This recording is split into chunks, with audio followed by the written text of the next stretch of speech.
চলতি বছরের এসএসসি ও সমমান পরীক্ষায় পঞ্চগড়ে 5টি শিক্ষা প্রতিষ্ঠানের কোনো পরীক্ষার্থী পাশ করতে পারেনি। প্রতিষ্ঠানগুলো হলো পঞ্চগড়ের বোদা উপজেলার ময়দানদিঘি দাখিল মাদ্রাসা, মুসলিমপুর দাখিল মাদ্রাসা, কুড়ালীপাড়া নাসরুল উলুম সিদ্দিকিয়া বালিকা দাখিল মাদ্রাসা, ডাবরভাঙ্গা উচ্চ বিদ্যালয় ও তেঁতুলিয়া উপজেলার তেঁতুলিয়া দাখিল মাদ্রাসা।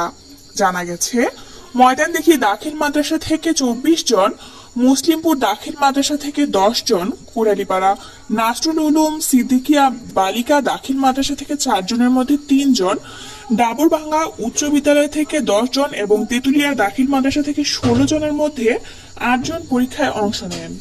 ময়দানদিঘি মাদ্রাসা আমি ভারপ্রাপ্ত সুপার। সমস্যা হলো বাচ্চা কাচ্চারা ঠিক মতন আসতে পারে নাই, আর আমি বাড়ি বাড়ি গেছিলাম গোবিন্দকে শোয়া গিয়ে ক্লাসও করে ঠিক মতো আগে, শুধু পরীক্ষার সময় আসে পরীক্ষা দিছে। আমি বাড়ি বাড়ি গেছি, গার্জিয়ানকে বলছি ঠিক মতো পরীক্ষা মাদ্রাসা পাঠান।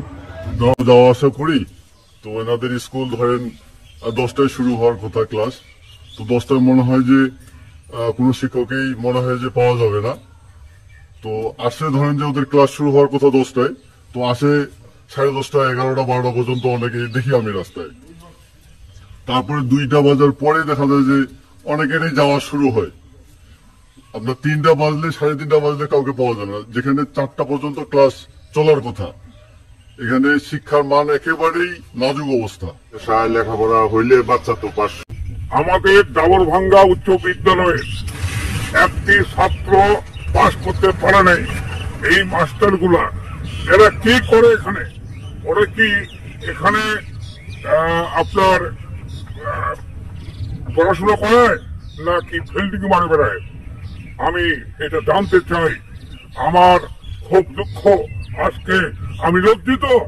আমাদের হাই স্কুলে একটি ছেলে 5টা পর্যন্ত করতে পারে নাই, খুব দুঃখজনক ব্যাপার। হ্যাঁ, লেখাপড়া হয় না বিধায় তো আমার বাচ্চাও পাস করতে পারেনি, কোনো বাচ্চাও মানে পাস করতে পারেনি এইখানে স্কুলে।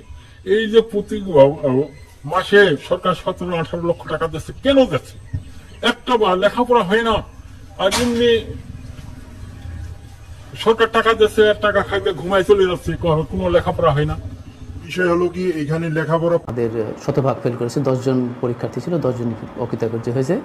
এছাড়া আমাদের 3টি দাখিল মাদ্রাসা, ময়দানদিঘি দাখিল মাদ্রাসা, মুসলিমপুর ইসলামিয়া দাখিল মাদ্রাসা এবং কুড়ালীপাড়া একটা বালিকা দাখিল মাদ্রাসা আছে, সেখানকার স্টুডেন্টরা শতভাগ ফেল করেছে আর কি।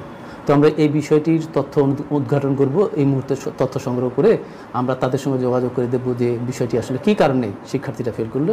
আমরা এটা উদ্ঘাটন করে উপজেলা প্রশাসন সহ আমাদের যারা জেলা প্রশাসন আছে তাদেরকে বিষয়টি অতি সত্বর অবহিত করব ইনশাআল্লাহ, এবং প্রয়োজনীয় ব্যবস্থা গ্রহণের জন্য সুপারিশ।